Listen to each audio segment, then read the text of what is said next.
ইন্না আলহামদুলিল্লাহ ওয়াসসালাতু ওয়াসসালামু আলা রাসূলিল্লাহ ওয়া আলা আলিহি ওয়া সাহবিহি ওয়া মান ওয়ালা আম্মা বা'দ। মহান আল্লাহ তাআলার দরবারে লাখো কোটি কৃতজ্ঞতা প্রকাশ করছি যে আল্লাহ রাব্বুল আলামিন আমাদেরকে রমাদানে কোরআন শিখি কোর্সের নতুন আরেকটি ক্লাসে যুক্ত হওয়ার তৌফিক দান করেছেন। এবং আলহামদুলিল্লাহ আমরা আজকে ষষ্ঠ ক্লাসে এসে উপস্থিত হয়েছি।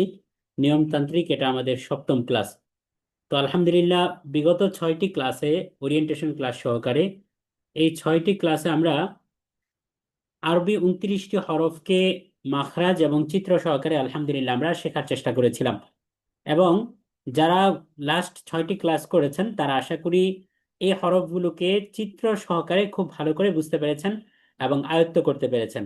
আমরা প্রতিটা হরফের বৈশিষ্ট্যগুলো কেমন ছিল, কোন হরফটি উচ্চারণে মোটা করতে হবে অর্থাৎ মুখ গোল করে পড়তে হবে, আর কোন হরফগুলো পাতলা করে পড়তে হবে অর্থাৎ মুখ স্বাভাবিক রেখে পড়তে হবে, এই বিষয়গুলো আমরা যেমন জেনেছি, একই সাথে আমরা জেনেছি যে প্রতিটা হরফের উচ্চারণ স্থল কোথায়, এবং সেই জায়গাগুলো থেকে আমরা চিত্র দেখে দেখে আমরা আমাদের নিজেদের উচ্চারণটাকেও ঠিক করার চেষ্টা করেছি আলহামদুলিল্লাহ। তো মোট 5টি পর্বে আমরা আরবি 29টি হরফকে ইন্ডিভিজুয়াল আলাদা আলাদা করে মুক্তা অক্ষর হিসাবে আমরা এগুলোকে যেন সঠিকভাবে উচ্চারণ করতে পারি, এবং আলাদা করে আমরা যেন প্রত্যেকটা হরফের আকৃতি দেখে চিনতে পারি, নামটা বলতে পারি, এই বিষয়টা আলহামদুলিল্লাহ আমরা প্র্যাকটিস করেছি। আজকের ক্লাসে মূলত আমরা আমাদের দ্বিতীয় যে বিষয়টা ছিল, আমরা ওরিয়েন্টেশন ক্লাসে আলোচনা করেছিলাম যে 7টি বিষয় জানলেই মূলত আমরা কোরআন শুদ্ধ করে পড়তে পারবো ইনশাআল্লাহ। এর মধ্যে প্রথম বিষয়টি ছিল যে আরবি 29টি হরফকে তার নাম, উচ্চারণ এবং আকৃতি সহকারে চিনতে পারা। তো আর দ্বিতীয় যে বিষয়টা ছিল তা ছিল যে যুক্তাক্ষর, অর্থাৎ যখন আরবি হরফগুলো একটা আরেকটার সাথে যুক্ত হয় তখন তার আকার আকৃতিতে কেমন পরিবর্তন হয়, এবং সেই আকৃতিগুলোর ধরন কোন মানে কেমন হবে, আমরা কি দেখে চিনতে পারবো যে এই হরফের নাম এটা। এই বিষয়গুলো আমরা মূলত আজকে দেখার চেষ্টা করব। সুতরাং আজকে আমরা এই রমাদানে কোরআন শিক্ষা কোর্সের আমরা দ্বিতীয় টপিকে চলে এসেছি আলহামদুলিল্লাহ। আমরা আজকের টপিকে শিখবো আরবি যুক্তাক্ষর বা মোরাক্কাব এর পরিচয় ও ব্যবহার ইনশাআল্লাহ তাআলা। তো যারাই লাইভ ক্লাসে জয়েন করেছেন আলহামদুলিল্লাহ, তাদের সকলকে শুভেচ্ছা জানিয়ে আমরা আমাদের আজকের ক্লাসটি শুরু করছি। তো বরাবরের মতে আজকের ক্লাসের শুরুতে আমরা আল্লাহ তাআলার কাছে দোয়া এবং সাহায্য প্রার্থনার মাধ্যমেই শুরু করব। তো কোরআন পড়া শুরু করার পূর্বে যেই দোয়াগুলো পড়তে হয় এটা অলরেডি আলহামদুলিল্লাহ আমরা প্রতিটা ক্লাসের শুরুতে প্র্যাকটিস করছি, মুখস্থ করছি, পড়ছি। এবং আমি আশা করি যে আমরা যারা নিয়মিত কোরআন তিলাওয়াত করছি পবিত্র রমাদানে, তারাও আমরা প্রতিদিন কোরআন পড়ার পূর্বে প্রতিটা সময় আমরা এই দোয়াগুলো পড়ে নিচ্ছি। তো চলেন আমরা আরেকবার এই দোয়াগুলোকে পড়ে নিই, আমার সাথে সাথে সবাই বলেন: রব্বি জিদনি ইলমা। রব্বি জিদনি ইলমা। রব্বি জিদনি ইলমা। অর্থ: হে আমার প্রতিপালক, আমার জ্ঞান বৃদ্ধি করে দিন। দ্বিতীয় যে দোয়াটি আমরা পড়ব সেই দোয়াটি হলো রব্বিশ রহলি সদরি। আমি আবার বলছি, রব্বিশ রহলি সদরি ওয়াসির লি আমরি। ওয়াসির লি আমরি। ওয়াসির লি আমরি ওয়াহলুল উকদাতাম মিন লিসানি।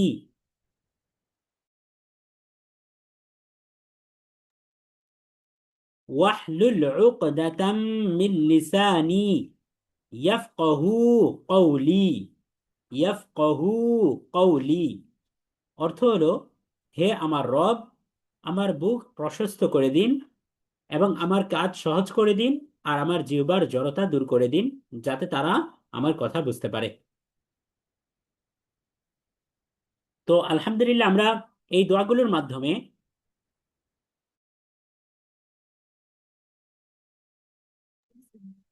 তো আলহামদুলিল্লাহ আমরা দোয়াগুলোর মাধ্যমে আল্লাহ তাআলার কাছে কোরআন শেখা শুরু করার পূর্বে দোয়া এবং সাহায্য কামনা করে নিলাম। তো চলেন আজকে আমরা দ্বিতীয় যে টপিক, অর্থাৎ আমাদের কোরআন শেখা শুদ্ধ করার জন্য আমরা যে 7টি বিষয়ের কথা আলোচনা করেছিলাম, 7টি বিষয়ের দ্বিতীয় যে বিষয়টি ছিল আরবি যুক্তাক্ষরকে চিনতে পারা এবং পড়ার পদ্ধতি জানা। আজকে আমরা প্রথম পর্বে আরবি যুক্তাক্ষরের বেশ কিছু বিষয় আমরা জানবো ইনশাআল্লাহ তাআলা। তো সবার আগে আমরা যে বিষয়টা জানবো তা হলো যে আরবিতে 29টি হরফের মধ্যে 22টি হরফ এমন আছে যেই হরফগুলো যুক্ত হয়, অর্থাৎ এই 22টি হরফ শব্দের শুরুতেও যেমন যুক্ত হয়, একই সাথে শব্দের মাঝে যেমন যুক্ত হয় এবং শব্দের শেষেও যুক্ত হয়। তো এই আরবি যে 22টি হরফ আছে, এই 22টি হরফ যুক্ত হওয়ার বিষয়গুলো আমরা এখন জানবো এবং বুঝবো ইনশাআল্লাহ তাআলা। তো আমরা দেখার চেষ্টা করি এই 22টি হরফ কি কি। দেখেন, এই যে এখানে যে 22টি হরফ আছে, মূলত এই 22টি হরফেই শব্দের শুরুতে, মাঝে এবং শেষে যুক্ত হয়। তো আমরা চলেন একবার এই 22টি হরফ পড়ে ফেলি। আমি একবার পড়বো, আমার সাথে সাথে আপনারাও বলবেন। কারণ যখন আপনি বলবেন, আপনার মুখের বলা মানে আপনার ব্রেইনে একটা সিগন্যাল যাওয়া যে আপনি এখন এই হরফগুলোকে পড়ছেন। তাহলে আমার সাথে সাথে সবাই বলেন, বা। বলেন সবাই, বা, তা, সা। দেখেন, সা বলেছিলাম কারণ আমরা জেনেছিলাম সা এর মাখরাজ হচ্ছে এই যে জিহ্বার আগা এবং দাঁতের আগা। সা, সা। Gym, gym. আমার সাথে সাথে আপনারাও বলেন সবাই, নিজেরাও বলেন আমার সাথে সাথে, জিম। হা, হা, হা। খ, খ, খ, খ। সিন, সিন, সিন। শিন, শিন, শিন। صاد، صاد. ضاد، ضاد. طاء، طاء. ظا، ظا. عين، عين، عين. غين، غين، غين. فا، ফা। এখন ফা বলার সময় উপরের দাঁতটা নিচের ঠোঁটের সাথে এসে লাগবে। ফা, ফা। কফ, কফ, কফ। কাফ, কাফ, কাফ। লাম।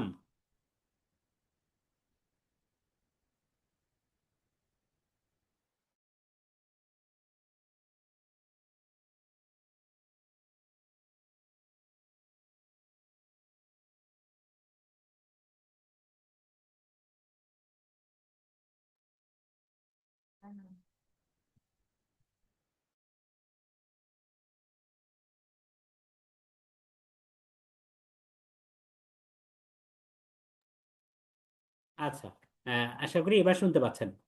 তো আমরা যেটা বলছিলাম যে কাফ, কাফ। লাম, লাম। মিম, মিম। নুন, নুন। হা, হা। ইয়া, ইয়া, ইয়া। আচ্ছা, তো আলহামদুলিল্লাহ আমরা এই যে 22টি হরফ আমরা এখানে দেখতে পাচ্ছি, এই 22টা হরফ হচ্ছে আরবিতে শব্দের শুরুতে এবং মাঝে ও শেষে যুক্ত হয়। তাহলে দেখেন এখানে নোটে লেখা আছে এই 22টি হরফ, আরবিতে এই 22টি হরফ শব্দের শুরুতে যেমন আসে, শব্দের মাঝেও আসে এবং শব্দের শেষেও আসে অন্য হরফের সাথে মিলিয়ে। তাহলে শব্দের শুরুতে যখন আসে তখন তার আকৃতি যেমন হবে, নিশ্চয়ই শব্দের মাঝে যখন আসবে তখন তার আকৃতি একরকম হবে না। তাহলে আমাদের বোঝার বিষয় হলো যে এই যে 22টি হরফ আমরা এখানে দেখতে পাচ্ছি বা থেকে নিয়ে ইয়া পর্যন্ত, এই 22টি হরফ শব্দের শুরুতে থাকলে তার এই পূর্ণ রূপ থেকে কতটুকু অংশ পরিবর্তন হয় আর কতটুকু বাকি থাকে, আমরা এই বিষয়টাই মূলত দেখার চেষ্টা করব ইনশাআল্লাহ তাআলা। এবং আমরা এটাকে বেশ কিছু নকশা দিয়ে আমরা শেখার চেষ্টা করব, যেন আমাদের জন্য বোঝাটা সহজ হয়। আরবি শব্দের মধ্যে আমরা যেন ওই নকশার অংশটুকু বা আকৃতিটুকু দেখে আমরা হরফটাকে চিহ্নিত করতে পারি। তাহলে দেখেন, এই 22টি হরফ শব্দের শুরুতেও যেমন যুক্ত হয়, মাঝেও যুক্ত হয়, শেষেও যুক্ত হয়। এই 22 হরফের বাহিরেও আমরা আরো বেশ কিছু হরফ দেখতে পারি। যেমন আমরা দেখি যে দাল, রাল, র, ঝা, ওয়াও, হামজা এবং আলিফ। এই 7টি হরফ, তার মানে এই 60টি হরফ হচ্ছে যেগুলো আমরা এই 22টি হরফের বাহিরে। তাহলে ওই 7টি হরফকে আমরা কেন এটা আলাদা করলাম, এর কারণ হচ্ছে এই 22টি হরফ শব্দের শুরুতে, মাঝে এবং শেষে 3 অবস্থানে অন্য হরফের সাথে যুক্ত হয়ে আসে। কিন্তু আমরা যদি দাল, জাল এবং র, ঝা এর বিষয়টা দেখি, তাহলে আমরা এখানে দেখব যে দাল, জাল, র, ঝা এবং ওয়াও, এই হরফগুলো তো শব্দের যখন শুরুতে আসে, মানে অন্য শব্দের যখন মাঝে অথবা শেষে আসে, তখন যুক্ত হয়ে আসে। অর্থাৎ যখন আপনার ডাল হরফের পূর্বে যদি আরেকটা সব হরফ থাকে সেটা হচ্ছে বা, তাহলে বা, দাল এবং র, তার মানে বা এর সাথে দালটা যুক্ত হয়ে আসবে। তাহলে দাল, দাল, র, ঝা এবং ওয়াও, এই হরফগুলো যখন মাঝে থাকে অথবা শেষে থাকে তখন অন্য হরফের সাথে যুক্ত হয়ে আসে, কানেক্টেড হয়।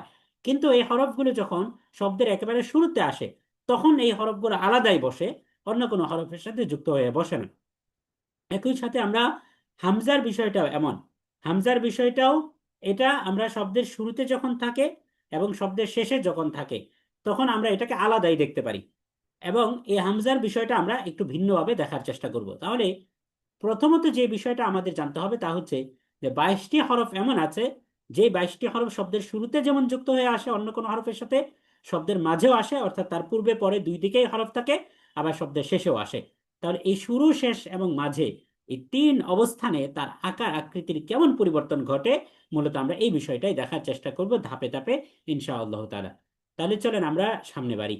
তাহলে এই নোটটা আমাদের মনে রাখা দরকার যে 22টি হরফ শব্দের শুরুতে, মাঝে এবং শেষে যুক্ত হয়ে, অর্থাৎ অন্য কোনো হরফের সাথে যুক্ত হয়ে ব্যবহার হয়। এখন আমরা এই যে যুক্তাক্ষর আমরা শিখবো, অর্থাৎ আরবিতে একটা হরফ আরেকটা হরফের সাথে যে যুক্ত হয়ে ব্যবহার হয়, এটাকে আমরা বলছি যুক্তাক্ষর। এই যুক্তাক্ষরগুলো শেখার জন্য আমাদের বেশ কিছু গুরুত্বপূর্ণ বিষয় আমাদের মাথায় নেওয়া উচিত। প্রথম যে বিষয়টা সেটা হলো যে আরবিতে যুক্তাক্ষরকে মুরাক্কাব বলে। আমার সাথে সাথে সবাই বলেন, আরবিতে যুক্তাক্ষরকে মুরাক্কাব বলে। সবাই বলেন, আরবিতে যুক্তাক্ষরকে মুরাক্কাব বলে। আমরা সবাই বলার চেষ্টা করি, আমরা নিজেরাই বলার চেষ্টা করি, আরবিতে যুক্তাক্ষরকে মুরাক্কাব বলে। মুরাক্কাব, কারণ আমরা সামনে গিয়ে যখন আমরা মুরাক্কাব শব্দগুলো দেখব বা আমরা যদি কোনো বই পুস্তকে মুরাক্কাব পড়ি তখন হয় যেন আমাদের প্যাচ না লাগে বা আমরা যেন কনফিউজড না হয়ে যায়। এই কারণে আমরা এই যে ছোটখাটো এই সংশ্লিষ্ট বিষয়গুলো আমরা ইনশাআল্লাহ তাআলা বলে দিব। তাহলে আরবিতে যুক্তাক্ষরকে মুরাক্কাব বলে। এখন মুরাক্কাব কেন বলে? কারণ মুরাক্কাব শব্দের অর্থই হলো মিলানো বা যুক্ত করা, অর্থাৎ একটাকে আরেকটার সাথে মিলানো বা যুক্ত করা, এটাকে বলা হয় মুরাক্কাব। তাহলে আমরা একটা দারুণ বিষয় জানলাম যে আরবিতে যুক্তাক্ষরকে মুরাক্কাব বলে। মুরাক্কাব শব্দের অর্থ হচ্ছে মিলানো বা যুক্ত করা। দ্বিতীয় যে বিষয় সেটা হচ্ছে যে মুরাক্কাব শব্দের অর্থ মেলানো বা যুক্ত করা, মুরাক্কাব জিনিসটা কি। তা আমরা দেখেন মুরাক্কাবটাকে আরেকটু সহজ পরিচয় এনেছি, যে মুরাক্কাব মানে ডানের হরফকে বামের হরফের সঙ্গে মিলিয়ে লেখা। অর্থাৎ আমরা জানি যে আরবিতে হরফগুলোকে ডান দিক থেকে লেখা হয়, তার মানে আরবিতে লেখা এবং পড়ার শুরুটা হয় ডান দিক থেকে। বাংলা এবং ইংরেজিতে আমরা বাম সাইড থেকে স্টার্ট হয়, বাম দিক থেকে আমরা পড়া যেমন শুরু করি একই সাথে আমরা লেখাও শুরু করি। আরবিটা ব্যতিক্রম, আরবিতে আমরা পড়া যেমন শুরু করি ডান দিক থেকে, লেখাও শুরু করি ডান দিক থেকে। তাহলে পড়ার পড়ার জন্য তো আগে আমাদের লিখতে হবে, এই কারণে বলা হয়েছে যে মুরাক্কাব মানে ডান দিকের হরফকে আমরা প্রথমে একটা হরফ লিখেছি, ওই হরফের সাথে এখন আমরা আরেকটা হরফকে যুক্ত করব, তাহলেই না এটাকে যুক্তাক্ষর বলবে বা যুক্ত শব্দ আমরা বলবো যুক্তাক্ষর। তাহলে একটা হরফ আমরা প্রথমে লিখেছি, ধরেন ভা, এই বা হরফের সাথে তখন আমি আরেকটা হরফকে লিখবো যে লাম। তাহলে এই যে পরের হরফটা লিখলাম, তাহলে ডানের হরফের সাথে বা ডানের হরফকে বামের হরফের সাথে মিলিয়ে লেখা, এখন বাকেও যুক্তাক্ষর বলবে, লামকেও যুক্তাক্ষর বলবে। কিন্তু যদি আমরা লামটাকে না লিখতাম, শুধু বা লিখতাম, তাহলে এটা যুক্তাক্ষর হতো না, এটা শুধু মুক্তাক্ষর হতো, অর্থাৎ মুক্ত অক্ষর হতো। কিন্তু এই ডানের হরফটাকে, এই বা হরফটাকে আমি আর একটু টেনে যখন এটাকে আমি লামের সাথে মিলিয়েছি তখন এটাকে বলবে যুক্তাক্ষর। তাহলে এই কথাটাই বলছে যে মুরাক্কাব মানে ডান দিকের যে হরফ, যে হরফটাকে আমি প্রথমে লিখেছি, এই ডানের হরফকে বাম দিকের হরফ অর্থাৎ পরের হরফের সাথে মিলিয়ে লেখা। আর এই যে আরবিতে এক বা একাধিক অক্ষর, আরবিতে একাধিক অক্ষরগুলো যে মিলে একটা মুরাক্কাব শব্দ তৈরি করে, একটা যুক্তাক্ষর বা যুক্ত শব্দ তৈরি করে, তখন আমরা হরফগুলোকে কিভাবে চিনতে পাবো, অর্থাৎ আকৃতি দেখে আমরা কিভাবে বুঝবো যে এটা কোন হরফ। এই কথাটাই বলা হচ্ছে যে আরবি হরফগুলো মিলিত অবস্থায় তার ডানের মাথা দেখে চিনতে হয়। তার মানে বোঝা গেল যখন এই আরবি 22টি হরফ মিলিত হবে এবং বাকি 7টি হরফের মধ্যে 5টি হরফ অর্থাৎ এই হরফগুলো যখন মিলিত হবে তখন তার ডান দিকের যে মাথা, অর্থাৎ ডানের যে মাথাটা, কারণ বামের মাথা তো অলরেডি আরেকটা হরফের সাথে যুক্ত হয়ে আছে, তার মানে বুঝা গেল যখন একটা হরফ আরেকটা হরফের সাথে যুক্ত হচ্ছে তখন তার আকার আকৃতিতে কিছুটা পরিবর্তন করছে, কিন্তু শুরুর যে মাথাটা অর্থাৎ ডানের যে মাথাটা, সাধারণত এই মাথাটার মধ্যে তেমন পরিবর্তন ঘটে না।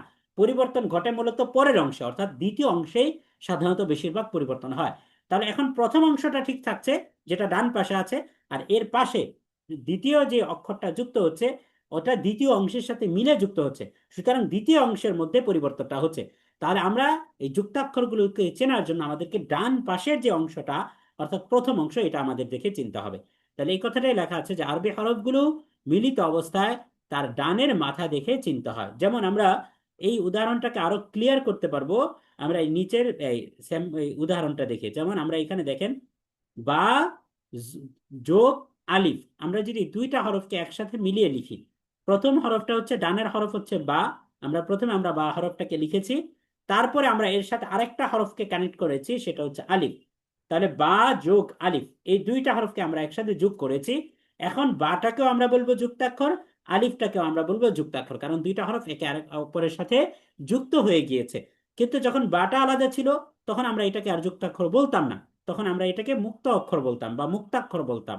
যখন আলিফটা আলাদা ছিল তখন আমরা এটাকে মুক্তাক্ষর বলতাম। তাহলে এখন দেখেন বা হরফের যে আকৃতি আমরা বলেছিলাম ডিঙ্গি নৌকার মতো, যে দুই দিকেই দুইটা মাথা থাকে, নৌকার পাটাতনের মতো থাকে, তাহলে এই বা হরফ এবং আলিফ হরফ এই দুইটা হরফ যখন যুক্ত হয়ে তার যে পরের আকৃতিটা আমরা দেখতে পাচ্ছি, এই যে আকৃতিটা তৈরি করলো, এই আকৃতির মধ্যে আমরা দেখেন আলিফ হরফটাকে আমরা পূর্ণাঙ্গ রূপে পেলেও আমরা বা হরফটাকে কিন্তু পূর্ণাঙ্গ রূপে পাচ্ছি না। কারণ এখানে দেখেন বা হরফের যে মূল বা পূর্ণ রূপটা ছিল এই পূর্ণ রূপটা কিন্তু এখানে আংশিক বিকৃত হয়েছে। এবং এই জিনিসটাই আমরা মূলত বোঝানোর চেষ্টা করছি যে আরবিতে যুক্তাক্ষরগুলোকে চিনতে হয় ডান দিকের মাথাটা দেখে। তাহলে এবার আমরা যদি এই বা হরফটাকে বরাবর মিডল বা মাঝ বরাবর যদি আমরা এটাকে অর্ধেক করে ফেলি, তাহলে দেখেন আমরা এই বা হরফের দুইটা অংশকে পাচ্ছি, একটা হচ্ছে ডান পাশের মাথা আর একটা হচ্ছে বাম পাশের মাথা। এখন এই যে ধরেন ডান পাশের যে মাথা, এই ডান পাশের মাথাটাকে কিসের মতো দেখা যাচ্ছে? এটাকে আমরা বলেছিলাম এক দাঁত, এটাকে আমরা বলবো এক দাঁত। দেখেন চিরুনির যেমন দাঁত থাকে, চিরুনির দাঁতগুলো থাকে, এই যে এটাকে এক দাঁতের মতো দেখা যায়। আর এই যে এক দাঁত, এই এক দাঁতের নিচে একটা নুক্তা আছে, আর আমরা সামনে জানবো যে একটা দাঁত যদি থাকে আর এর নিচে, অর্থাৎ এক দাঁত বলতে আমি বুঝাচ্ছি উপর থেকে নিচে জাস্ট অর্ধ আলিফ, আলিফটাকে যদি আমরা অর্ধেক করি এবং এই অর্ধেক করে পরের নিচের অংশটাকে যদি আরেক হরফের সাথে মিলিয়ে দেই, তাহলে এই যে রূপটা দাঁড়াচ্ছে এটাকে আমরা বলছি এক দাঁত। তাহলে এই এক দাঁতের নিচে যদি একটা হরফ একটা নুক্তা থাকে, তাহলে আমরা জানি নিচে এক নুক্তা থাকলে তার নাম হয় বা। তাহলে তখন আমরা এই প্রথম অংশটা দেখে আমরা চিনতে পারলাম যে এর নাম হচ্ছে বা। এই যে বা আলিফ যে যুক্ত হলো, এখানে দুইটা অংশ আমরা দেখতে পাচ্ছি। এই প্রথম অংশটার নিচে এক মাথার নিচে বা এক দাঁতের নিচে এক নুক্তা দেখে আমরা বুঝলাম এটা বা, আর আলিফটাকে তো আমরা বুঝতেই পারি খুব সহজেই। তাহলে দেখেন এখানে মূলত আরবি 22টি যে হরফ, যে হরফগুলো শব্দের শুরুতে মাঝে এবং শেষে যুক্ত হয়ে আসে, এর মধ্যে প্রথম যে হরফটা দিয়ে আমরা জিনিসটা বোঝার চেষ্টা করলাম, কনসেপ্টটা ক্লিয়ার করার চেষ্টা করলাম, সেটা হচ্ছে যে এই যে 22টি হরফ মুক্ত অবস্থায় তার আকৃতি পূর্ণাঙ্গভাবে যেমন থাকে, যখন সে অন্য কোনো হরফের সাথে শুরুতে মাঝে অথবা শেষে যুক্ত হবে তখন তার আকৃতিতে মোটামুটি বেশ পরিবর্তন ঘটবে। তো যেমনটা আমরা এই বা এর ক্ষেত্রে দেখতে পারলাম যে বা হরফটি যখন আরেকটা হরফের সাথে শুরুতে এসে যুক্ত হচ্ছে তখন তার অর্ধেক অংশটা রিমুভ হয়ে যাচ্ছে এবং তার ডানের মাথা দেখে আমরা এটাকে চিনতে পারছি। তাহলে এখানে খুব গুরুত্বপূর্ণ যে কথাটি আসলো তা হলো যে মিলিত অবস্থায় শব্দের মধ্যে আরবি হরফগুলোকে আইডেন্টিফাই করার জন্য আমাদেরকে অবশ্যই হরফের মাথাটা চিনতে হবে। এখানে গুরুত্বপূর্ণ যেই পয়েন্টটা আসলো সেটা হচ্ছে হরফের ডানের মাথা কোনটা এবং বামের মাথা কোনটা, অর্থাৎ হরফের মাথা কোনটা, এই মাথাটাকে আমাদের চিনতে হবে। এবং মাথাগুলো দিয়েই মূলত আমরা এক হরফ থেকে আরেক হরফকে আলাদা করবো ইনশাআল্লাহ তাআলা। তাহলে আমাদের জন্য আরবি যুক্তাক্ষর চিনতে মোট হরফের 11টি মাথা খুব ভালো করে আমাদের চিনতে হবে। এই 11টি মাথা দিয়েই মূলত আমরা এই 22টি হরফকে চিনতে পারবো এবং আমরা এই চিহ্নিত করতে পারবো, পড়তে পারবো ইনশাআল্লাহ তাআলা। তাহলে এই গুরুত্বপূর্ণ নোক্তা বা বিষয়গুলো আশা করি আপনাদের সবার বুঝে এসেছে। আমরা খুব সংক্ষেপে যদি বলি যে আরবিতে যুক্তাক্ষরকে মোরাক্কাব বলে। মোরাক্কাব শব্দের অর্থই হচ্ছে মেলানো বা যুক্ত করা।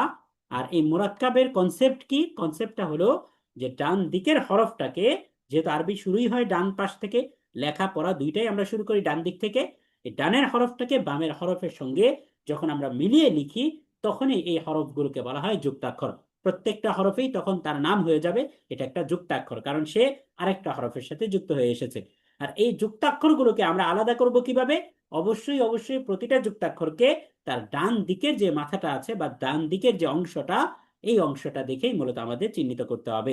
এবং এই যুক্তাক্ষরগুলোকে আমরা যদি চিহ্নিত করতে চাই সহজে, তাহলে আমাদের জন্য খুব সহজ একটা সূত্র হলো, আমরা হরফের 11 ধরনের মাথা আছে, এই 11টি মাথা আমরা খুব ভালো করে চিনে ফেলবো। তাহলে আমাদের জন্য যে কোনো শব্দ থেকে এটা কোন হরফ এটা আইডেন্টিফাই করা আমাদের জন্য সহজ হবে ইনশাআল্লাহ তাআলা।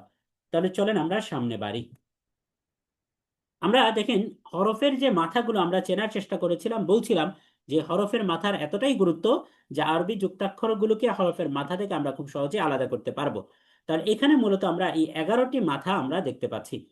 যেমন দেখেন প্রথম যে মাথাটা দেখা যাচ্ছে, এই মাথাটা আমরা বলেছিলাম যে এক দাঁত, অর্থাৎ চিরুনিটা যেমন দেখবেন শুরু হয় ডান দিক থেকে, যদি আপনি আপনি যদি চিরুনিটা ধরেন, ধরলে আমরা যদি এই পাশ থেকে ডান পাশ থেকে শুরু করি, তাহলে এই যে চিরুনির যে মাথাটা থাকে, একটা দাঁত থাকে, আমরা এটাকে বলি এক দাঁত, যে চিরুনির দাঁত। তাহলে এই যে অংশটা আমরা দেখতে পাচ্ছি, অর্থাৎ আলিফটাকে আমরা যদি একটা আলিফ লিখি, তাহলে দেখেন এই যে এটা হচ্ছে আলিফ। এই আলিফটাকে যদি আমরা অর্ধেক ভাগ করে ফেলি, অর্ধেক, তাহলে এই যে অর্ধেক, এই অর্ধেকটাকে, এই অর্ধ আলিফ এবং এই আলিফের অংশটাকে যদি আমরা বামের দিকে একটু বাড়িয়ে দিই, তাহলে এই যে অংশটা আমরা এখানে পাচ্ছি, এটাকে আমরা বলছি এক দাঁত। তাহলে দেখেন এই যে হরফের প্রথম যে মাথাটা, এই মাথাটাকে বলা হয় এক দাঁত। তাহলে এবার যদি আমি আপনাদের কাছে প্রশ্ন করি, আপনারা উত্তর দিবেন, এই এক দাঁত দিয়ে আমরা মোট কয়টি হরফ বানাতে পারি? দেখি কেউ বলতে পারবেন যে এই এক দাঁত দিয়ে, অর্থাৎ এই একটা দাঁত দিয়ে আমরা এর উপরে নিচে কোনো নুক্তা যুক্ত করে আমরা কয়টি হরফ বানাতে পারি? কেউ বলতে পারবেন এই এক দাঁত দিয়ে? নুন, বা, কফ, ফা। আচ্ছা, মাশাআল্লাহ। দেখেন এক নাম্বার এখানে 4টা হরফ বলেছেন একজন, মাশাআল্লাহ। 4 হরফের মধ্যে 2টি সঠিক হয়েছে, বাকি 2টি সঠিক হয়নি। কারণ আমরা দেখবো যে নুন এবং বা, আমরা কি বলেছিলাম যে উপরে আমরা আরবি 29 হরফের মধ্যে দেখেছিলাম যে উপরে যদি একটা নুক্তা থাকে তাহলে আমরা এটাকে বলি নুন। তাহলে এখানে যদি আমরা উপরে একটা নুক্তা দেই, তাহলে এই এর নাম হয়ে যাবে নুন। আর যদি আমরা নিচে এক নুক্তা দেই, তাহলে এর নাম হয়ে যাবে বা। এবার আসেন আমরা দুই জায়গায় নুক্তাগুলোকে ডাবল করে ফেলি। উপরে আমরা এক নুক্তার জায়গায় আমরা এটাকে 2 নুক্তা দিয়ে ফেলি, তাহলে এবার হরফের নামটা কি হয়ে যাবে বলেন তো? উপরে 2 নুক্তা, কি হয়ে যাবে হরফের নাম? কফ। না, উপরে 2 তা। নুক্তা থাকলে তা হয়, তা। জি। কফের ক্ষেত্রে খেয়াল করেন, সবাই বলেন কফের ক্ষেত্রে এখানে একটা গোল মাথা থাকে, দেখেন গোল গোল। মাথা থাকবে। হ্যাঁ, কফের ক্ষেত্রে গোল মাথা থাকবে। তাহলে এখানে যেহেতু গোল মাথা নাই, এটা অনেকটা লম্বা আলিফের মতো, এই জন্য আমি এটাকে আলিফের দিয়ে উদাহরণ দিয়েছি। যে আলিফটাকে যদি আমরা মিডল বরাবর ভাগ করে ফেলি, অর্ধ আলিফ, এই অর্ধ আলিফ এবং তারপরে অর্থাৎ তার বাম দিকে একটু মাথা যুক্ত হয়েছে, অর্থাৎ এই সোজা আলিফটাকে যদি আমরা মাঝ বরাবর এটাকে বাঁকা করে ফেলি, ডাল, এই যে ডালের মতো অনেকটা, তাহলে এই আকৃতিটা আমরা পাই। দেখেন ডালের মতো, তবে ডালের সাথে এর পার্থক্য হচ্ছে যে ডালের অংশটা পুরোপুরি থাকে বাঁকা, অর্থাৎ এই হাঁটুর মতো, এই যে এইভাবে বাঁকা থাকে, পুরোপুরি এইভাবে বাঁকা থাকে। কিন্তু এখানে এটা হচ্ছে সোজার মতো, দেখেন উপরে যে অংশটা, দাঁতের অংশটা, এটা সোজা, আর নিচের অংশটাও সোজা। অর্থাৎ এল, এল এর মতো যে সিস্টেম, এই এলটাকে যদি আমরা উল্টো করি তাহলে যে আকৃতিটা পাই, এটাকে আমরা বলছি এক দাঁত। তাহলে এর উপরে যদি আমরা এক নুক্তা দিই তাহলে আমরা বলেছি নুন, নিচে এক নুক্তা দিলে আমরা বলেছি বা। এবার ডাবল করে ফেলি নুক্তাগুলোকে, উপরে 2 নুক্তা দিলে এর নাম হয়ে যাবে তা, আর নিচে যদি 2 নুক্তা দিই তাহলে এর নাম হয়ে যাবে, বলেন নিচে 2 নুক্তা দিলে কি হবে? ইয়া। ইয়া হবে, মাশাআল্লাহ। তাহলে দেখেন এই একটা দাঁত দিয়ে আমরা অলরেডি 4টা হরফ বানাতে পেরেছি, বা 4টা হরফকে আমরা চিনতে পেরেছি। আমরা যদি কখনো এরকম আরবি শব্দের মধ্যে শব্দের শুরুতে এমন আমরা এক দাঁত দেখি, তাহলে এর উপরে যদি এক নুক্তা দেখি তাহলে আমরা বলবো নুন, নিচে এক নুক্তা দেখলে আমরা বলবো বা, উপরে 2 নুক্তা দেখলে আমরা বলবো তা, নিচে 2 নুক্তা দেখলে আমরা বলবো ইয়া। এবার আসেন আমরা নুক্তা থেকে আরো বাড়িয়ে দিই, আমরা 3 নুক্তা দিই। এখন উপরে 3 নুক্তা দিলে কোন হরফ তৈরি হয় বলেন? উপরে 3 নুক্তা সা দিলে সা তৈরি সা হবে, মাশাআল্লাহ। তাহলে উপরে 3 নুক্তা দিয়ে আমরা সা বানাতে পারি। এবার আসেন আমরা নিচে 3 নুক্তা দিই। নিচে 3 নুক্তা দিলে কি কোনো হরফ আছে? না। না। তার মানে বোঝা গেল নিচে 3 নুক্তা দিলে কোনো হরফ নেই। আর এখন আমরা নুক্তাটাকে আরো পরিমাণ বাড়াতে পারছি না, কারণ আরবিতে নুক্তার লিমিট সর্বোচ্চ 3 পর্যন্ত। 4 নুক্তার কোনো হরফ আরবিতে অবশিষ্ট নেই। তাহলে দেখেন আমরা এই একটা দাঁত দিয়ে, একটা মাথা দিয়ে আমরা মোট 5টি হরফ বানাতে পারলাম। এই 5টা হরফ হচ্ছে: উপরে 1 নুক্তা দিলে আমরা এটাকে বলবো নুন, নিচে 1 নুক্তা দিলে আমরা এটাকে বলবো বা, উপরে 2 নুক্তা দিলে এটাকে বলবো তা, নিচে 2 নুক্তা দিলে এটাকে বলবো ইয়া, আর উপরে 3 নুক্তা দিলে আমরা এটাকে বলবো সা।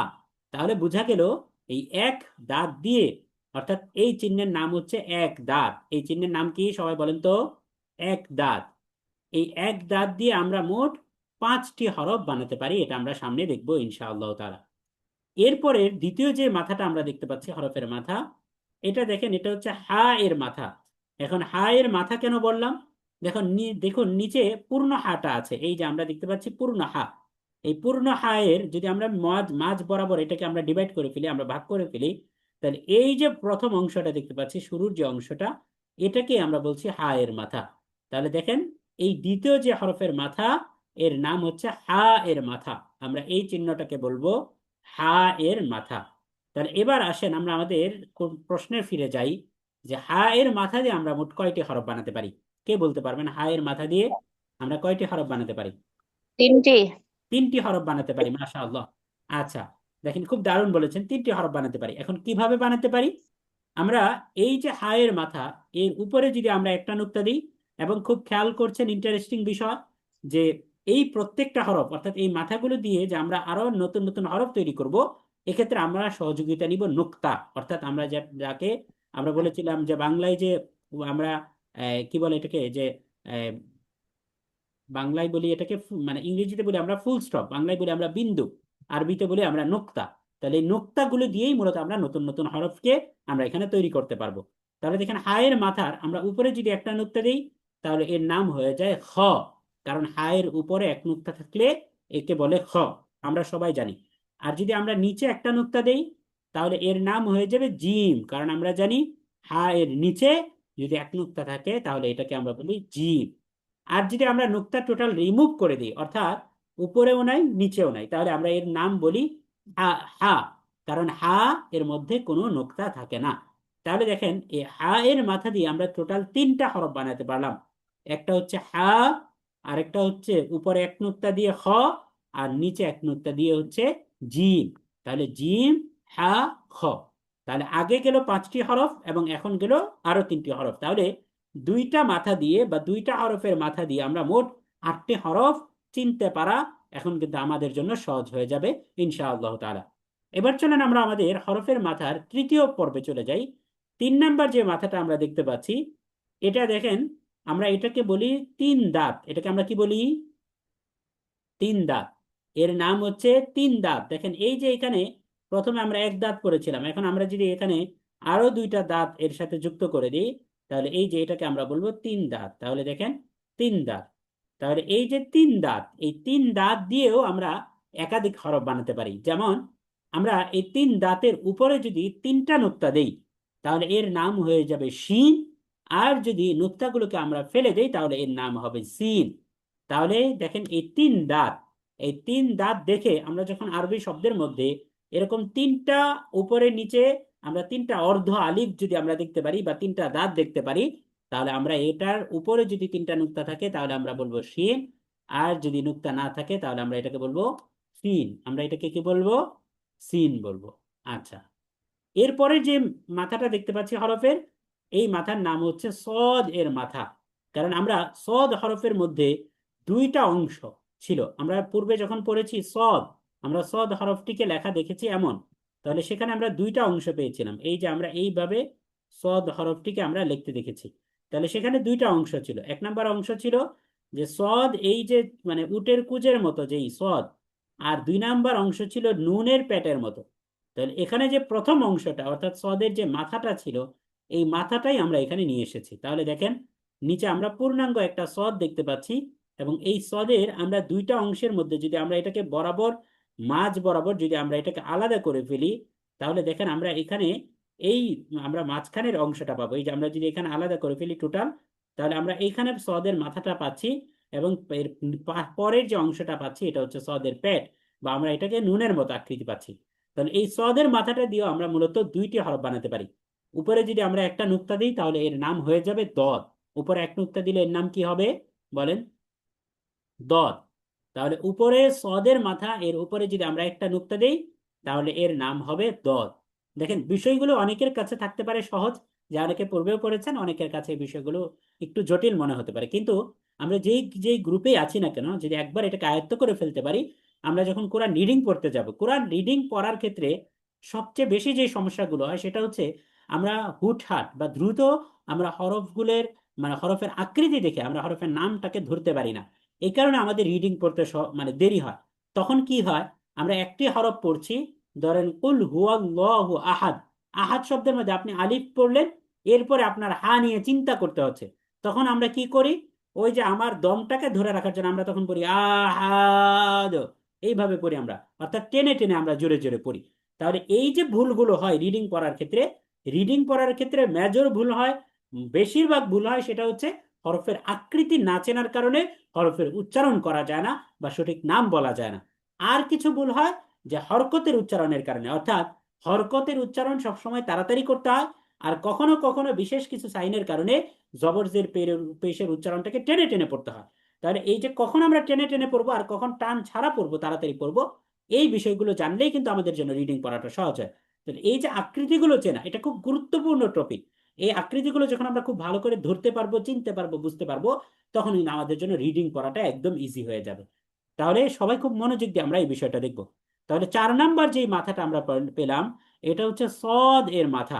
তাহলে সদ এর মাথা দিয়েও আমরা মূলত দুইটি হরফ বানাতে পারি। আমি খুব সময় সংক্ষিপ্ত বিধায় আমি আপনাদের থেকে শুনছি না, নতুবা আমি হয়তো আপনাদের দিয়ে বলাতাম। আমি জাস্ট বলে যাচ্ছি, এবং আপনারা এটা খুব ভালো করে একটু মনোযোগ দিয়ে শুনবেন, এবং পরবর্তীতে আপনারা প্র্যাকটিস করবেন।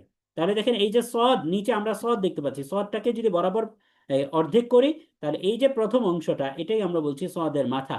এই মাথার উপরে যদি আমরা একটা নুক্তা দিই তাহলে আমরা এর নাম হবে দদ। তাহলে দেখেন সদের মাথা দিয়ে আমরা দুইটি হরফ বানাতে পারছি, একটা হচ্ছে সদ আর একটা হচ্ছে দদ। এরপরে যে আমরা যে হরফটা দেখতে পাচ্ছি এটা হচ্ছে ত। তাহলে দেখেন এই ত হরফটি দিয়ে আমরা মূলত দুইটি হরফ বানাতে পারি, একটা হচ্ছে উপরে যদি এক নুক্তা দিই তাহলে হয়ে যায় জ, এটা আমরা পূর্বেও পড়েছি। তাহলে এই আকৃতি দিয়ে বা এই নকশা দিয়ে মূলত দুইটি হরফ তৈরি হয়। এখন আরবি কোরআনের মধ্যে যখন আমরা আয়াতের মধ্যে যাব, তখন এই ত হরফটা শুরুতে থাকুক, মাঝে থাকুক বা শেষে থাকুক, তার এই আকৃতির কোনো রকম কোন পরিবর্তন ঘটবে না। কিন্তু পূর্বে আমরা যতগুলো হরফ দেখে আসছি, দেখেন এখানে হায়ের মধ্যে পরের অংশ, অর্থাৎ এই যে মাঝের যে অংশটা, নিচের অংশটা, এটা টোটালি বাদ হয়ে যাচ্ছে যখন অন্য কোনো হরফের সাথে যুক্ত হচ্ছে। সিনের ক্ষেত্রে আমরা সিনের নিচে যে এই সদের মাথার শেষ মাথার মতো আমরা নুনের একটা শেপ দেখতে পেয়েছিলাম, এই নুনের শেপটা কিন্তু এই যুক্তাক্ষরের সময় এটা রিমুভ হয়ে যাচ্ছে, এটা পড়ে যাচ্ছে, শুধু প্রথম অংশ 3টা দাঁতই বাকি থাকছে। সদের ক্ষেত্রেও একই কথা, এখানেও শুধুমাত্র প্রথম অংশটা যুক্ত হওয়ার সময় বাকি থাকছে, পরের যে অংশ যেটা নুনের মতো ছিল এই নুনের অংশটা কিন্তু টোটালি পড়ে যাচ্ছে। কিন্তু তটা পরিপূর্ণ ব্যতিক্রম, এই ত এর মধ্যে শুরুতে হোক, মাঝে হোক বা শেষে হোক, কোন রকম আকৃতির কোনো পরিবর্তন ঘটে না। জাস্ট পার্থক্য এটাই হয়, যদি এটা শুরুতে হয় তখন তো তার পরের সাথে লিঙ্ক হয়ে আরেকটা হরফ যুক্ত হবে, আর যদি মাঝে হয় তাহলে তার পূর্বে আরেকটা হরফ থাকবে, পরেও একটা হরফ থাকবে, আর শুরুতে থাকলে সেই তো শুরু, শুধুমাত্র তার পরের দিকে আরেকটা হরফ যুক্ত হবে। তাহলে আমরা এখানে ত পেলাম, এই ত দিয়ে আমরা মূলত দুইটি হরফ বানাতে পারি, উপরে এক নুক্তা দিলে জ, আর নুক্তা বাদ দিয়ে দিলে ত। এরপরের আমরা যে মাথাটা দেখতে পাচ্ছি হরফের মাথা, এর নাম হচ্ছে আইন এর মাথা। আইনের মাথা কেন বললাম, কারণ নিচে দেখেন এই আইন, এই আইনটাকে যদি আমরা জিম হা এর মতো বরাবর মিডলে যদি আমরা ভাগ করে ফেলি, আলাদা করে ফেলি, তাহলে এই যে যে অংশটা থাকছে এটাকে আমরা বলছি আইনের মাথা। আমরা দেখেন এখানে মূলত হরফের যে আইনের মাথা, এই আইনের মাথাটাই পাচ্ছি, আর বাকি যে অংশটা লেজের মতো, এটা মূলত কানেক্টর, অর্থাৎ এটা পরবর্তী হরফের সাথে যুক্ত হওয়ার জন্য এতটুকু অংশ বর্ধিত হয়েছে। কিন্তু যদি আমরা মূল অংশ বলি, তাহলে মূল অংশ হচ্ছে এই প্রথম বৃত্তের অংশটুকু। তাহলে এই অংশটুকুই কিন্তু আমাদের পূর্ণ আইন এর মাঝে ছিল, পূর্ণ আইনের প্রথম যে অর্ধেক অংশটা, এটাই মূলত উপরে যুক্তাক্ষরের সময় আমরা খুঁজে পাচ্ছি। তাহলে এটাকে আমরা বলবো আইন এর মাথা। তাহলে আইনের মাথা দিয়েও আমরা দুইটি হরফ বানাতে পারি, কারণ আমরা জানি নুক্তার কারণে আইন গইন হয়ে যায়। উপর এক নুক্তা থাকলে সেটাকে আমরা বলি গইন। তাহলে আইনের মাথার উপর যদি আপনি এক নুক্তা দেন তাহলেও হয়ে যাবে গইন।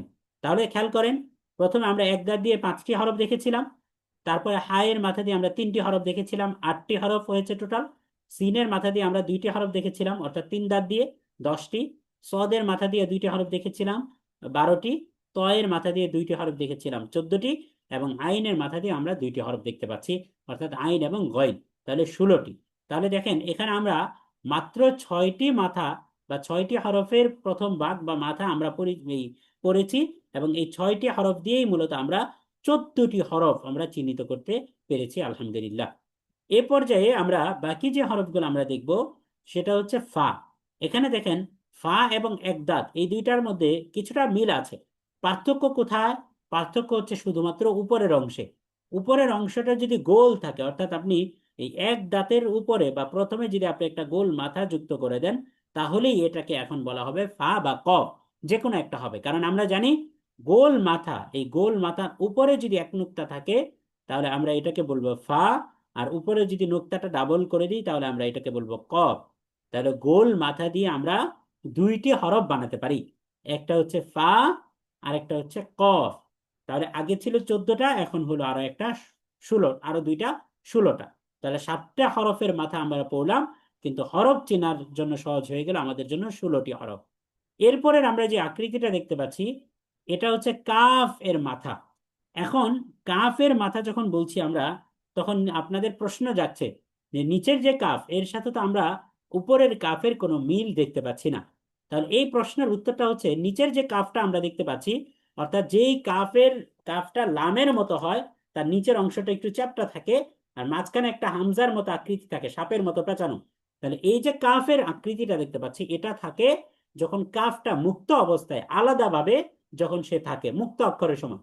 কিন্তু এই কাফটাই যখন কোনো একটা শব্দের মধ্যে অন্য হরফের সাথে যুক্ত হয়ে আসবে, তখন কাফের আকৃতি কিছুটা পরিবর্তন হয়। কি পরিবর্তন হয়? খুব সহজ বিষয়। সেটা কি? সেটা হলো, দেখেন খেয়াল করেন, খুব মনোযোগ দিয়ে খেয়াল করেন তাহলে বিষয়টা বুঝতে পারবেন। আকৃতি একই থাকে, জাস্ট কিছুটা পরিবর্তন হয়। কেমন পরিবর্তন হয়? এই যে কাফ ছিল, কাফের যে আকৃতি, নিচে দেখেন কাফের যে আকৃতি, এই কাফের আকৃতির মাঝখানে একটা হামজার মতো, এই যে হামজার মতো এমন একটা আইকন ছিল, হামজার মতো। এটা পরিপূর্ণ হামজা না, হামজায়ের মতো। এখন এই আইকনটাকে যদি আমরা কাফের মাথাতে যুক্ত করে দেই, তাহলেই কিন্তু এই বাঁকা রেখাটা চলে আসে। তাহলে দেখেন এই যে বাঁকা রেখাটা, এটা কিন্তু চলে আসে যদি আমরা এটাকে কাফের মাথায় যুক্ত করে দেই। তাহলে আমরা বুঝলাম এই যে আরবি যুক্তাক্ষরের সময় কাফটা মূলত এই রূপ ধারণ করে, এই যে রূপ। তাহলে এই রূপ ধারণ করে এটাকে আমরা বলবো কাফ এর মাথা। কারণ পূর্ণ রূপটা এখানে নাই, পূর্ণ রূপটা থাকলে তার অংশটা আরো বর্ধিত হতো। কিন্তু যেহেতু এখানে আংশিক এসেছে, সুতরাং এখানে কাফের মাথা এসেছে। সুতরাং আমরা এখানে এই আকৃতিটা বা এই হরফের মাথা যদি আমরা কোনো শব্দের মধ্যে দেখতে পারি, তাহলে আমরা এটাকে বলবো কাফের মাথা। এরপরে দেখেন পরে যে আকৃতি, এটা হচ্ছে লাম এর মাথা। পূর্ণ লামকে যদি আমরা মাঝখানে অর্ধেক করে ফেলি, তাহলে আমরা যে অংশটা দেখতে পারি এটাই হচ্ছে লামের মাথা। তাহলে লামের মাথা দিয়ে আমরা শুধুমাত্র একটি হরফেই করতে পারি, সেটা হচ্ছে লাম। যেমনি ভাবে কাফের মাথা দিয়ে আমরা শুধুমাত্র একটি হরফেই চিহ্নিত করতে পারতাম, সেটা হচ্ছে কাফ। তাহলে আশা করি লামের মাথাটা আপনাদের ক্লিয়ার হয়েছে। এরপরে দেখেন মিম হরফটির দিকে যদি আমরা তাকাই, তাহলে আমরা জানি যে মিম হরফের দুইটা পার্ট। একটা পার্ট হচ্ছে নিচে আলিফের মতো থাকে, আর উপর একটা গোল মাথা থাকে। এখন যখন এই মিম হরফটা যুক্ত হবে অন্য কোনো হরফের সাথে কোনো একটা শব্দে, তখন এই মিমের যেই পার্টটা, এই দুইটা পার্টকে আমরা আলাদা আলাদা করে ফেলবো। এবং এই ক্ষেত্রে আমরা গোল মাথাটা আলাদা হয়ে যাবে, আলিফটা আলাদা হয়ে যাবে। আমরা যুক্তাক্ষরের মধ্যে শুধুমাত্র মিমের গোল মাথাটাকে দেখতে পাবো। তাহলে দেখেন এটাকে আমরা বলবো মিমের মাথা। তাহলে মিমের মাথা দিয়েও আমরা শুধুমাত্র একটি হরফেই চিহ্নিত করতে পারি, সেটা হচ্ছে মিম। তাহলে এই যে আকৃতিটা, এটা হচ্ছে মিমের মাথা। তাহলে আমরা খুব সহজেই বুঝলাম মিম যখন মুক্ত অবস্থায় থাকে তখন তার পূর্ণ আকৃতি এমন থাকে, অর্থাৎ উপরে গোল মাথা এবং নিচে একটা আলিফ থাকে। আর মিমটা যখন যুক্ত অবস্থায় আসে তখন তার শুধুমাত্র প্রথম অংশ বা মিমের মাথাটাই বাকি থাকে। এরপরে আমরা যে হরফের মাথাটা দেখতে পাচ্ছি সেটা হচ্ছে হা। তাহলে এই হাটাকে আমরা বলবো গোল হা। কারণ এই হাটাকে আমরা বলবো গোল হা, এর কারণ হচ্ছে আমরা কিন্তু শুরুতে আরেকটা হা পড়েছিলাম, যেই হাটার উৎপত্তি স্থল ছিল গলার মাঝখান। যেখান থেকে আমরা পড়তাম হা, আর এই গোল হা, এটার উৎপত্তি স্থল ছিল গলার শুরু। তাহলে দুইটা হাকে আমরা আলাদা করার জন্য আমরা এটাকে বলবো গোল হা। যেই গোল হাটা তায়ের সাথে, গোল তায়ের সাথে মিল আছে, তাহলে গোল হা। তাহলে এই গোল হা দিয়েও মূলত আমরা হাটাকে চিহ্নিত করতে পারবো। তাহলে খেয়াল করেন, আমরা এখানে মোট 11টি মাথা দেখলাম। এই 11টি মাথার মধ্যে প্রথম এক দাঁত দিয়ে আমরা 5টি হরফ আমরা চিনতে পেরেছিলাম। হা এর মাথা দিয়ে আমরা 3টি হরফ চিনতে পেরেছিলাম। সিন বা 3 দাঁত দিয়ে আমরা 2টি হরফ চিনতে পেরেছিলাম। সদের মাথা দিয়ে আমরা 2টি হরফ চিনতে পেরেছিলাম। ত দিয়েও আমরা 2টি হরফ চিনতে পেরেছিলাম। আইন দিয়েও 2টি হরফ চিনতে পেরেছিলাম। এবং ফা অর্থাৎ গোলের গোল মাথা, এই গোল মাথা দিয়ে আমরা 2টি হরফ চিনতে পেরেছিলাম। তাহলে এই ক্ষেত্রে 5, 8, 10, 12, 14, 16, 18। তাহলে আমরা মূলত এই 18টি হরফ আমরা চিনতে পেরেছি শুধুমাত্র শুধুমাত্র 7টি হরফের মাথা চিনতে পারার সাহায্যে। আর বাকি আমরা যে 4টি হরফ দেখতে পাচ্ছি বা 4টি হরফের মাথা, ওই মাথাগুলো দিয়ে আমরা আলাদা আলাদা একটা একটা করে আরো 4টি হরফ আমরা চিনতে পারি। এই টোটাল আমরা 11টি মাথা দিয়ে, এটাকে অনেক জায়গায় 11 অবস্থাও বলে। তাহলে 11 অবস্থা বলুক আর 11 মাথা বলুক, এই 11টি মাথা দিয়ে আমরা মূলত 22টি হরফকে আমরা যে কোনো আরবি যুক্ত শব্দ থেকে আমরা চিনতে পারি। তাহলে এবার আমরা এই পরিসংখ্যানটাই এক নজরে আমরা দেখার চেষ্টা করব। তাহলে দেখেন, গুরুত্বপূর্ণ নোটের মধ্যে আমরা লিখেছি হরফের এই 11টি মাথা দিয়ে মোট 22টি হরফ লেখা হয়। সেই 22টি হরফ কি? দেখেন, আমরা 22টি হরফকে বোঝানোর জন্য আমরা আলিফকে সবগুলো হরফের সাথে মিলিয়েছি, অর্থাৎ আলিফকে এই 11টি মাথার সাথে মিলিয়েছি। মিলিয়ে আমরা মূলত বোঝানোর চেষ্টা করেছি যে এই আলিফ হরফ, এই হরফগুলো বা এই হরফের মাথাগুলো যখন অন্য কোনো হরফের সাথে যুক্ত হবে তখন তার আকার আকৃতির পরিবর্তন বা কেমন হবে। তাহলে দেখেন, আমরা এখানে নিচে দেখতে পাচ্ছি এই যে এক দাঁত, এই এক দাঁত দিয়ে 5টি হরফ তৈরি করা যায়। হায়ের মাথা দিয়ে আমরা মূলত 3টি হরফ বানাতে পারি। 3 দাঁত দিয়ে 2টি হরফ বানাতে পারি। সদের মাথা দিয়ে 2টি হরফ বানাতে পারি। ত দিয়েও 2টি হরফ বানাতে পারি। আইনের মাথা দিয়েও 2টি হরফ বানাতে পারি। এবং গোল মাথা দিয়েও আমরা 2টি হরফ বানাতে পারি। আর এর পাশাপাশি কাফের মাথা দিয়ে আমরা একটি হরফ বানাতে পারি। লামের মাথা দিয়ে একটি হরফ বানাতে পারি। মিমের মাথা দিয়ে আমরা একটি হরফ বানাতে পারি। এবং গোল হা দিয়ে আমরা আরেকটি হরফ বানাতে পারি। তাহলে এই টোটাল আলিফ হরফের সঙ্গে আমরা এই 11টি মাথাকে আমরা যুক্ত করে মূলত আমরা 22টি হরফের আমরা পরিচয় পেলাম। তাহলে আশা করি এটাও বুঝতে পেরেছেন, আলহামদুলিল্লাহ। এরপরে আমরা এই আলিফ হরফের সাথে এই যে আমরা এখানে এক দাঁতের দিয়ে বলেছি যে আমরা 5টি হরফ বুঝতে পেরেছি এক দাঁত দিয়ে। হায়ের মাথা দিয়ে বলেছি 3টি হরফ। সিনের মাথা দিয়ে বলেছি 2টি হরফ। সদের মাথা দিয়ে বলেছি 2টি হরফ। ত দিয়ে বলেছি 2টি হরফ। আইন দিয়ে বলেছি 2টি হরফ। ফা দিয়ে বলেছি 2টি হরফ এবং কাফ এর মাথা দিয়ে একটি হরফ। তাহলে এই যে দুইটি বা 3টি 5টি হরফের কথা বলছি, এখন চলেন আমরা এই আলিফ হরফটা দিয়ে আজকে আমরা এই 22টি হরফকে প্র্যাকটিস করার চেষ্টা করব, বোঝার চেষ্টা করব যে এই 22টি হরফ আলিফের সাথে যখন যুক্ত হয় তখন তার আকার আকৃতির পরিবর্তনটা কেমন ঘটে। তাহলে দেখেন, এই যে আলিফ হরফের সঙ্গে 11 অবস্থায় 22টি হরফ যুক্ত হয়। 11 অবস্থা বলতে বুঝায় 11টি মাথা, অর্থাৎ 11টি মাথার সাথে যখন আলিফটা যুক্ত হয় তখন সেখানে 22টি হরফ তৈরি হয়। যেমনটা আমরা দেখতে পেয়েছিলাম যে এক দাঁতের নিচে যদি আমরা এক নুক্তা দিই তাহলে সেটা হয়ে যায় বা। তাহলে এখানে আমরা কি বলবো? বা, আলিফ, বা। আমরা একবার বলি আমার সাথে সাথে, বা, আলিফ, বা। সবাই বলেন, বা, আলিফ, বা। আচ্ছা, মাশাআল্লাহ, জি। আমরা নিজেরা নিজেরা বলার চেষ্টা করব, বা, আলিফ, বা। এরপরে আমরা উপরে যদি এক নোকটা দেই তাহলে এর নাম আমরা বলেছিলাম এই নুন। তাহলে নুন, আলিফ, না। তারপরে নিচে যদি 2 নোকতা দেই তাহলে এর নাম বলেছিলাম আমরা ইয়া। তাহলে ইয়া, আলিফ, ইয়া। তা উপরে যদি 2 নোকতা থাকে তাহলে এটাকে আমরা বলেছিলাম তা। তাহলে এখানে তা, আলিফ, তা।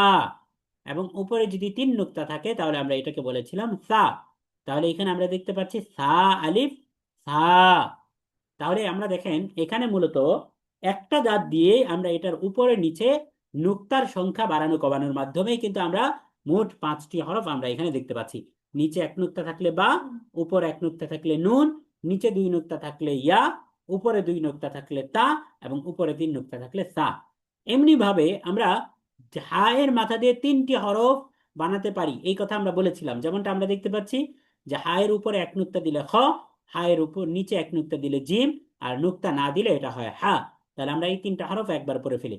খ আলিফ খ, জিম আলিফ জা, হা আলিফ হা। তাহলে আমরা এই 8টি হরফ 2টি মাথা দিয়ে আমরা বুঝতে পারলাম আলহামদুলিল্লাহ। এরপর আমরা আরো 2টি হরফ দেখতে পাচ্ছি একটা মাথা দিয়ে, সেটাকে আমরা বলেছিলাম 3 দাঁত। তাহলে 3 দাঁতের উপরে 3টা নুক্তা থাকলে সেটাকে আমরা বলেছিলাম শিন। আর 3 দাঁতের উপরে যদি কোনো নুক্তা না থাকে তাহলে আমরা এটাকে বলেছি সিন। তাহলে দেখেন, শিন আলিফ শা, সিন আলিফ সা, শিন আলিফ শা, সিন আলিফ সা। এরপরে দেখেন, পরের যে আমরা নকশাটা দেখতে পাচ্ছি, পরের অংশটার মধ্যে আমরা আরো একটা মাথা দিয়ে 2টা হরফ দেখতে পাচ্ছি, সেটা হচ্ছে সদ এবং দদ। তাহলে সদ, এই সদের উপরে এক নুক্তা দিলে এটা হয়ে যায় দদ। তাহলে আমরা বলি দদ আলিফ দ, সদ আলিফ স। এরপর আমরা দেখতে পাচ্ছি যে ত দিয়ে আমরা 2টি হরফ বানাতে পারি, যেমন ত এবং জ। উপরে এক নুক্তা থাকলে জ, আর উপরে যদি কোনো নুক্তা না থাকে তাহলে সেটা হয়ে যায় ত। তাহলে আমরা একবার বলি জ আলিফ জ, ত আলিফ ত। এরপরের নকশাটা আমরা দেখতে পাচ্ছি আইন এর মাথা, অর্থাৎ আইনের মাথা দিয়ে আমরা এর উপরে এবং নিচে এক নুক্তা বাড়িয়ে আমরা তখন এটাকে আরো 2টা হরফে পরিণত করতে পেরেছি। যেমন আমরা উপর এক নুক্তা দিলে এটা হয়ে যায় গয়ন, তাহলে আমরা পড়বো গয়ন আলিফ গ, আইন আলিফ আ। এরপরে দেখেন, আমরা পরের যে নকশাটা পড়েছি এটা হচ্ছে গোল মাথা। তাহলে গোল মাথার উপরে এক নুক্তা দিলে আমরা জেনেছিলাম ফা, আর উপরে 2 নুক্তা দিলে কফ। তাহলে আমরা চলেন একবার পড়ি ফা আলিফ ফা, কফ আলিফ ক। এরপরে হচ্ছে আমরা কাফের মাথা পড়েছিলাম, তাহলে দেখেন কাফ আলিফ কা। আর এই পরের অংশটা এটা হচ্ছে লাম আলিফ লা, মিম আলিফ মা, হা আলিফ হা। তাহলে এই যে দেখেন, আলিফ হরফটি দিয়ে আমরা মূলত এই 22টি হরফ অর্থাৎ 11টি মাথা দিয়ে আমরা যে 22টি হরফকে চিহ্নিত করতে পারার যোগ্যতা অর্জন করেছি, এই 22টি হরফকে আমরা এখানে আলিফের সাথে একত্রিত অবস্থায় আমরা এখানে দেখতে পাচ্ছি। তাহলে আশা করি আমরা যখন আরবি শব্দের মধ্যে আমরা এই আকৃতিগুলো দেখতে পাবো, তাহলে এখন থেকে আমাদের জন্য হরফগুলোকে চিনতে পারা খুব সহজ হয়ে যাবে ইনশাআল্লাহ তাআলা। যদি এক দাঁত থাকে তাহলে আমরা এক দাঁতের উপরে নিচে নুক্তা কোনটা আছে এটা আমরা দেখার চেষ্টা করব। উপরে এক নুক্তা থাকলে নুন, নিচে এক নুক্তা থাকলে বা, উপরে 2 নুক্তা থাকলে তা, নিচে 2 নুক্তা থাকলে ইয়া, উপরে 3 নুক্তা থাকলে সা। আর যদি আমরা হায়ের মাথা দেখতে পারি কোনো শব্দের মধ্যে, তাহলে তখন আমরা দেখব উপরে নিচে নুক্তা কয়টা আছে। যদি কোনো নোক্তা না থাকে, শুধুমাত্র হা এর মাথা, তাহলে আমরা এটাকে বলবো হা। আর যদি নিচে এক নোক্তা থাকলে তাহলে এটাকে আমরা বলবো জিম। আর যদি উপরে এক নোক্তা থাকে তাহলে আমরা এটাকে বলবো খ। আর আমরা যদি 3 দাঁত দেখতে পারি কোনো শব্দের মধ্যে, তাহলে ওই 3 দাঁতের উপরে কোনো নোক্তা যদি থাকে তাহলে সেটাকে আমরা বলবো শিন। আর যদি 3 দাঁতের উপরে কোনো নোক্তা না থাকে তাহলে আমরা এটাকে সিন বলবো। একইভাবে আমরা সদ, তজ, আইন, গাইন, ফা, কফ, কাফ, লাম, মিম, হা, এই হরফগুলোকে আমরা চেনার চেষ্টা করব, বোঝার চেষ্টা করব। তাহলে আমাদের কাজ কি হবে? আমাদের আজকের ক্লাসের হোমওয়ার্ক বা কাজ হলো, আমরা আমাদের যে পরিচিত যে সূরাগুলো আছে, আমরা যে সূরাগুলো নামাজে পড়ে থাকি বা আমরা মুখস্থ করে থাকি, এই পরিচিত সূরাগুলোকে আমরা উল্টাবো। উল্টিয়ে আমরা প্রতিটা হরফের মধ্যে বা প্রতিটা আয়াতকে ধরে ধরে আমরা এই হরফগুলোকে যুক্ত অবস্থায় চিহ্নিত করার চেষ্টা করব। অর্থাৎ কোনটা বা, কোনটা তা, কোনটা সা, আমরা শুধুমাত্র হরফের নামগুলোকে বলে যাব আকৃতি দেখে। এইভাবে আমরা যখন প্র্যাকটিস করব কয়েকদিন, তখন কিন্তু পরবর্তীতে রিডিং পড়তে গিয়ে যেই হরফ পড়ছি বা যেই শব্দ পড়ছি, পরবর্তী শব্দের মধ্যে কি আছে বা পরের হরফটা কি, এটা নিয়ে আমাদের চিন্তা করতে হবে না। তখন আমরা খুব সাবলীল ভাবে, কোনো রকম টেনশন ছাড়া, মাদ গুন্না এবং তাজবিদের নিয়ম কানুন অনুযায়ী খুব শুদ্ধভাবে আমরা রিডিং করতে পারবো ইনশাআল্লাহ তাআলা। তাহলে আজকের ক্লাসটা এতটাই গুরুত্বপূর্ণ যে আপনি এই হরফগুলোকে যদি আপনি আকৃতি দেখে চিনতে পারেন, এটাতে যে যত প্রো হবে, যে যত এক্সপার্ট হবে, তার রিডিং পড়া তত তাড়াতাড়ি হবে। কারণ আমরা একটু সামনে গেলেই যখন আমরা রিডিং পড়ার বেশ কিছু সূত্র আমরা শিখব, ওই সূত্রগুলো প্রয়োগ করার জন্য আপনাকে আগে হরফগুলো চিনতে হবে। এই হরফগুলো চিনে তারপরে যখন আপনি সূত্রটা প্রয়োগ করবেন, তখন কিন্তু খুব সহজেই আপনি রিডিং করতে পারবেন ইনশাআল্লাহ তাআলা। তাহলে আলিফ হরফের সাথে আমরা 22টি হরফকে যুক্ত অবস্থায় দেখিয়েছি। এখন বাকি যে 7টি হরফ, এটা আলিফের সাথে কি যুক্ত হয় কি হয় না, এই প্রশ্ন আমাদের অনেকের মনের মধ্যে থাকতে পারে। এ কারণে দেখেন লেখা আছে যে অবশিষ্ট বাকি যে 7 হরফ আছে, এই 7 হরফ আলিফের সঙ্গে মোরাক্কাব হয় না, অর্থাৎ যুক্ত হয় না। তার মানে বাকি যে হরফগুলো আছে এই হরফগুলোর সাথে যদি আলিফ আসে, তাহলে সেখানে আলাদা আলাদাই লেখা হবে, একই শব্দের মধ্যে আলাদা আলাদা লেখা হবে, কিন্তু একটা আরেকটার সাথে যুক্ত করা হবে না। তাহলে যেমন দেখেন আমরা নিচে দেখতে পাচ্ছি দাল আলিফ দা, দালটা আলাদা আলিফটা আলাদা, দুইজনের মাঝখানে একটা ফাঁকা আছে। যদি দুইটাকে যুক্ত করা হতো তাহলে মাঝখানে কোনো ফাঁকা থাকতো না।